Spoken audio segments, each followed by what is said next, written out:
Assalamualaikum warahmatullahi wabarakatuh. Jumpa lagi dengan saya Zakiah Daroja. Kali ini saya ingin sharing tentang paradoks keinginan. Ya, di antara kita mungkin tidak akan terlepas dari keinginan. Ya, setiap hari mungkin ada keinginan-keinginan gitu ya.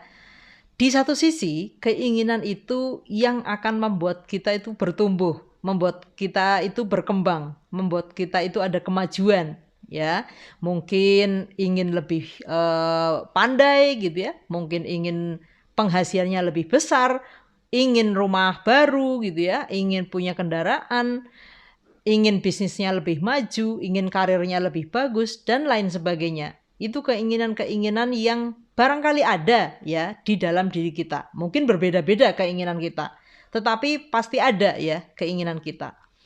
Tetapi di satu sisi, keinginan itulah yang membuat kita itu menderita. Ya. Coba Anda cek ya, penderitaan Anda itu karena keinginan atau bukan? Ya, karena keinginan kan. Penderitaan yang timbul di dalam diri Anda itu karena keinginan Anda sendiri gitu. Ya, ingin penghasilan maju, bertambah gitu ya. Wah, membuat diri Anda tuh nggak nyaman gitu. Ada suatu penderitaan di situ. Ya, yang jomblo pingin menikah itu ada penderitaan di situ. Ya, yang mungkin belum punya rumah ingin punya rumah itu ada penderitaan di situ. Ya, jadi di satu sisi keinginan itu memang membuat kita bergerak untuk maju, tetapi di sisi lainnya itu keinginanlah yang membuat penderitaan di dalam hidup kita. Ya, jadi sebenarnya kalau ingin tidak menderita, itu kuncinya cuma satu. Tidak perlu punya keinginan, itu sudah ya. Hidup Anda damai gitu ya.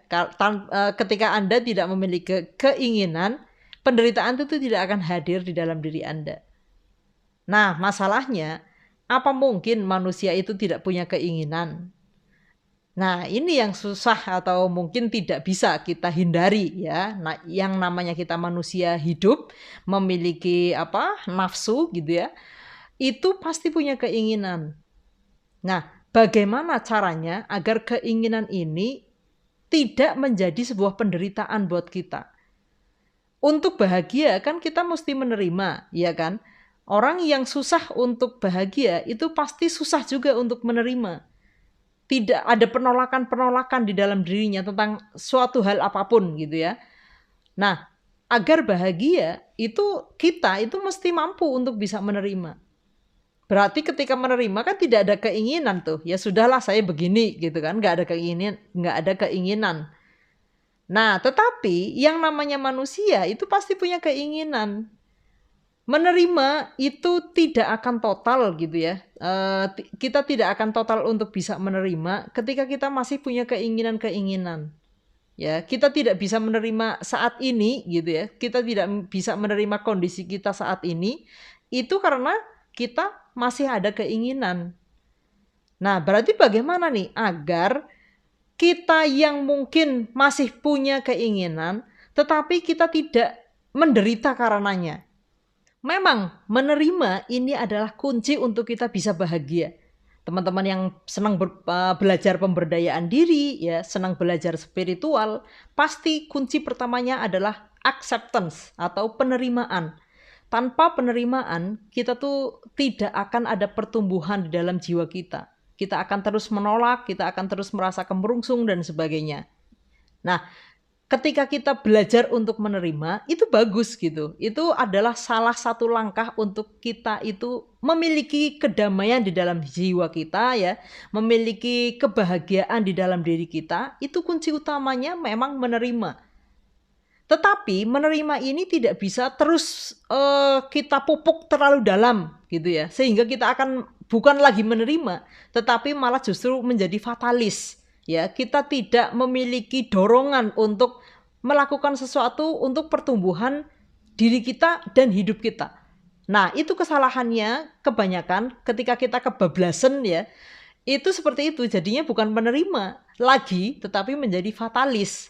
Sementara di sisi lain ya, orang-orang yang sedang senang-senangnya belajar motivasi gitu ya, itu kesalahannya kadangkala adalah memupuk keinginan itu terlalu kuat. Ya, sehingga keinginannya tadi ya yang banyak sekali tadi itu membuatnya justru bukannya maju tapi malah menderita. Ya, mungkin ada ya kemajuannya, tetapi penderitaannya juga besar di situ. Ya, karena kita melekat kepada keinginan-keinginan itu ya yang membuat diri kita itu akhirnya ya karena keinginan ini sumber penderitaan, itulah yang menjadikan diri kita itu menderita. Lalu bagaimana agar kita yang manusia gitu ya, yang masih manusia itu yang tidak bisa lepas dari keinginan gitu, tetapi kita juga tetap bisa bahagia. Keinginan-keinginan kita tidak membuat kita menderita. Itu bagaimana caranya? Ya karena ketika kita tidak sama sekali nggak punya keinginan gitu ya, terlalu fatalis gitu ya, ya hidup kita akan mandek. Kita tidak akan bertumbuh, kita tidak akan berkembang, kita tidak akan berkreasi, kita tidak akan berkarya dan sebagainya. Karena kita bisa mencipta, kita bisa berkarya, kita bisa produktif, itu karena kita ada keinginan, ada dorongan untuk berkeinginan atas sesuatu, sehingga kita dipacu oleh keinginan kita untuk bergerak, begitu. Nah, tetapi bagaimana agar keinginan kita ini tidak membuat kita menderita? Kuncinya berarti bagaimana kita memiliki kebijaksanaan di dalam berkeinginan. Jadi, mari coba kita cek ya, apakah saat ini kita itu terlalu banyak keinginan sehingga kita merasa menderita gitu, atau kita tuh nggak punya keinginan ya, sama sekali nggak punya keinginan sehingga kita tuh hidupnya tuh ya udah santai banget gitu.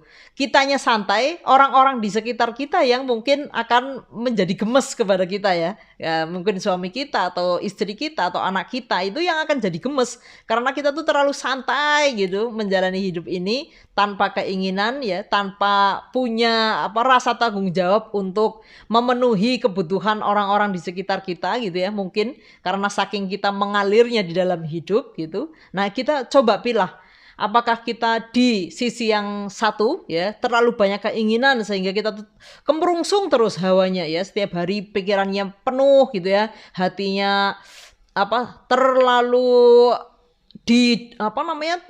dikejar-kejar ya, harus begini, harus begitu dan sebagainya karena keinginan kita tuh terlalu kuat gitu ya, kita terlalu melekat kepada keinginan kita, atau kita menjadi sosok yang satunya, tidak punya keinginan sehingga hidupnya tuh terlalu fatalis gitu ya, tidak mempedulikan orang-orang di sekitar kita apa yang mereka butuhkan gitu. Nah, coba kita cek. Ketika kita di satu sisi yang terlalu banyak keinginan, yang keinginan kita tuh sangat nafsu ya, yang membuat pikiran dan hati kita tuh kemerungsung setiap hari. Nah, berarti PR kita adalah untuk lebih mengendoni atau melonggarkan gitu ya. Kita lebih melonggarkan keinginan-keinginan kita sehingga kita tidak menderita karena keinginan kita sendiri. Ya. Dan ketika kita adalah orang yang terlalu fatalis gitu ya, nggak punya keinginan bablas gitu ya, hidupnya mengalir seperti aliran air gitu ya. Nah, ketika orang-orang di sekitar kita tuh mulai mengeluhkan ya sikap-sikap kita, berarti itu adalah tanda bahwa kita kurang ingin gitu, kurang keinginan, kurang untuk bisa memenuhi tanggung jawab kita sebagai peran-peran kita saat ini, baik sebagai anak, sebagai orang tua, sebagai suami atau istri ya, sebagai karyawan dan sebagainya. Itu adalah feedback buat kita. Kita ini kurangnya di mana?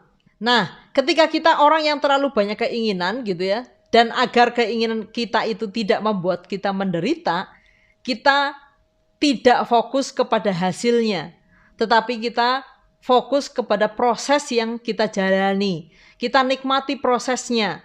Itu kunci agar kita tidak menderita karena keinginan kita. Ya, mungkin ada yang berkeinginan untuk memiliki pasangan. Kita fokus saja untuk memperbaiki diri kita. Ya, banyak belajar, ya, banyak berkarya dan sebagainya. Itu kita menikmati proses kita dalam kesinggelan kita. Ya, ketika mungkin teman-teman ingin meningkatkan penghasilan gitu ya, kita fokus saja kepada prosesnya. Apa yang bisa kita lakukan ya, apa yang saya bisa dan apa yang bisa saya karyakan, itu di situ kita fokus kepada proses yang kita jalani, bukan kepada hasil yang ingin kita peroleh. Karena ketika kita itu hanya fokus kepada hasilnya, itu yang membuat kita akan menderita dan justru sangat melekat gitu ya. Wah, aku tuh pengen penghasilan sekian juta tapi kok nggak nyampe-nyampe ya, kayak gitu tuh. Itu yang membuat kita menderita. Wah, aku ingin menikah tapi kok nggak menikah-menikah ya. Itu yang membuat kita menderita. Jadi silahkan kita memiliki keinginan gitu ya. Tetapi agar keinginan kita itu tidak membuat kita menderita, kita fokus kepada proses yang kita jalani, bukan kepada hasil dari keinginan yang kita capai. Ya, ketika kita fokus kepada proses, mudah-mudahan keinginan kita itu akan terlewati dan kita akan kayak takjub sendiri gitu. Oh, kok aku ketemu jodoh yang terbaik ya? Oh, kok penghasilanku diam-diam meningkat drastis ya misalnya ya. Oh, ternyata aku akhirnya bisa membeli kendaraan ya dan sebagainya. Itu akan membuat kita tuh tertakjub-takjub dan justru disitulah rasa syukur kita itu tertanam lebih dalam gitu. Tetapi kalau kita hanya fokus kepada hasil dari keinginan kita tuh justru kayak mengejar-ngejar apa yang kita inginkan dan kita akan banyak mengeluh karena mungkin hasil yang kita inginkan itu nggak kecapek-kecapek gitu. Akhirnya justru yang ada di dalam batin dan pikiran kita itu keluhan ya. Kok nggak tercapai-capai ya, kok banyak masalah ya, kok banyak tantangan ya dan sebagainya. Jadi kita boleh punya keinginan, tetapi agar kita tidak menderita karena keinginan kita mesti bijaksana dalam menyikapi keinginan-keinginan kita. Ya, begitulah tentang paradoks keinginan, teman-teman. Ya, di satu sisi kita bisa maju atau kita bisa bertumbuh diri kita dan hidup kita itu karena kita ada dorongan keinginan. Tetapi di sisi lain ketika kita tidak bijaksana dalam mengelola keinginan kita itulah yang bisa membuat diri kita menderita. Ya, jadi pilihan di tangan kita. Yuk bagaimana kita mengelola ya dengan bijak apa saja keinginan-keinginan kita ya, sehingga keinginan kita itu membuat kita maju, bukan membuat kita menderita ya.